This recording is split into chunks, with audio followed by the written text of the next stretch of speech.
Happy Thursday, everybody. Good morning. Welcome to pre-market update. You can see stocks are bouncing from the buy zone. You can see S&P 500 touching the green lines. These are buy zone, red lines are sell zones, and you can see it's bouncing already from this time here around 4:14 to 14 p.m. yesterday. It's tested and now it's already up like 1.14% S&P 500, and this is Nasdaq futures. And you can see we had an NVDA earnings, and NVIDIA did good, and it's already up pre-market almost 2.3%. So Nasdaq also touched the buy zone, and since buy zone, it's been up from there almost 1.48%. Same thing with Dow Jones. You can see all these indices are bouncing. Dow Jones is up almost 0.7%, and then Russell 2000 came very close to the buy zones, and then from there it bounced to almost 1.35.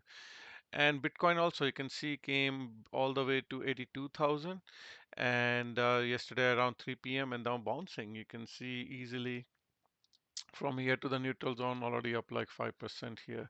So things are good, looking good now. Most of these are staying in the neutral zone, so it can still go higher in 88 and above K, or if it comes back below 84, then you can buy again.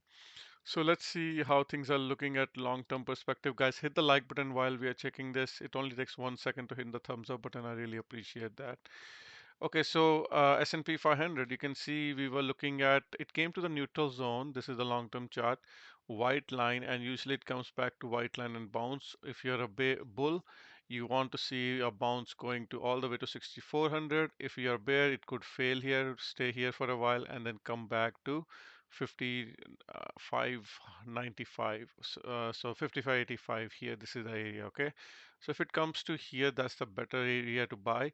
If it goes to here, that's a good area to sell. In terms of RSI, we're waiting for either it to go to green line. So it came very close to green line, and every time it comes close or goes to green line, that's an area where we get a bounce. So we are getting a bounce now. We should get a bounce from here. So that's what this chart is saying in terms of daily chart. Let's take a look. SPX cycle. So we could get a bounce, and there are no gaps to the top. One gap actually at the all the way to the top that will fill at some point. So we could get a bounce and then fail because the cycle low is coming later. So this is also possible. This is a possible scenario that we could get a bounce and then we get rejected and come back to make another lower low or fill this gap. So that's also possible. So keep that in mind and plan accordingly.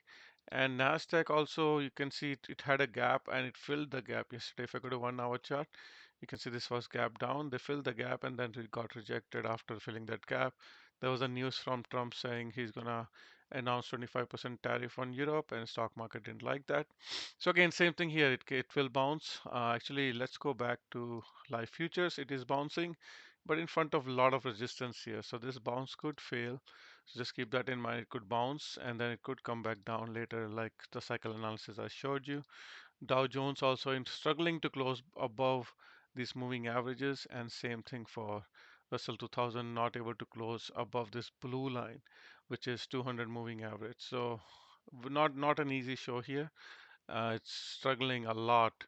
But as for long-term perspective, this is the area you want to buy. As a long-term investor, this is amazing area to buy these stocks here. US oil finally bouncing, trying to recover finally. Was 1 hour chart, if you look at, was very oversold. You can see new lower divergences now recovering finally. So we'll see how this thing goes. And CNQ also very weak, just kept selling. And let's see if we can, if we go to 1 hour chart, you can see more divergences are developing, new low and a new divergence. So let's see if it can recover with oil. Most likely it will, and same thing with other energy stocks.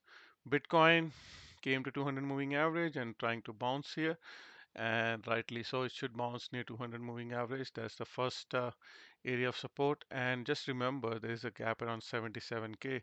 So this bounce is possible to fail. So CME futures are showing a bounce. It could go as high as 93 even, and then even can come back down later on to fill this gap at 77K. So keep that in mind. From Ethereum perspective, very close to filling this gap, actually 2236. So again, Ethereum, if they want to bounce, it could still bounce and then come back later on to fill this gap. So keep that in mind, guys, when you're trading crypto. In terms of Toronto Stock Exchange, very good close above 50 moving average. in front of 20 moving average right now, and Hang Seng Index also buy the dip. Look to buy these dips. In terms of other commodities, natural gas, it's not bad, just above 10 moving average. It could go a little lower by mid-March, and then it can bounce later. Gold by the dip, again, there's a gap here around 2700, so it could come back down, so just keep that in mind. Silver is also not bad, just still a higher low in terms of look to buy the dip. Copper also finding support on this 20 moving average, bouncing from there. Sugar, massive sell-off, but again, this is inverse head and shoulder, and this is where it's coming to back test the support line. This is the shoulder, so it will come back and then maybe try to bounce from here. Wheat again in front of 200 moving average, trying to find support. So commodities are selling for some reason, probably because dollar is going high. You can see dollar is trying to bounce here in where it came to the support, and this is rightly so. This is where it should be bouncing. Apple little weak here, but again in front of support. Look to buy the dip. And talk of the show is NVDA. After earnings, did not do much actually. They try to push above these moving averages around 134, but getting rejected there right now. Tesla also after coming to 200 moving average trying to bounce, but remember there's a big gap here around 250, then another gap around 213. So keep that in mind. And other than that, Google is also near 200 moving average. It can also hold here, multiple gaps to fill, and also there are some gaps below. So we'll see which way it goes. Microsoft also a good buy here as well. Other than that, I don't see anything, any particular stock very interesting. If there's any particular stock you want me to review, put a comment.